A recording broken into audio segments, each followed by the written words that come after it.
We'll start with the march. So you could march in place or you could march forward, but what it looks like is, I like to say, stand tall. You're gonna stand on this one leg.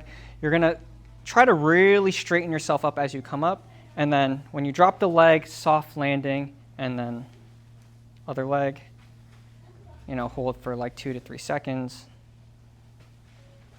And it seems pretty simple, right? But then you'll probably notice, actually, it's a little harder than it looks. And again, this is a good one for balance. I think the next thing to this, though, the main exercise that I would say I'd like to incorporate, though, is let's add a little bit of weight. One of the exercises I like to do, especially for masters athletes or just across the board, is the farmer's march. So I'm just going to grab a weight. But the cool thing is you could just grab something, like grocery bags or just whatever items you have laying around. And essentially, to make this more of a strengthening exercise and a balance exercise, and technically a core exercise, you're going to hold weighted objects on both sides, stand up tall, and do the same thing.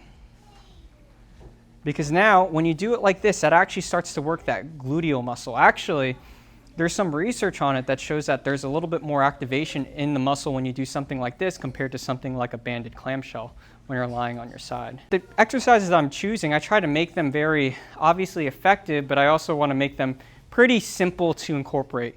That doesn't have a million steps or fancy equipment to try.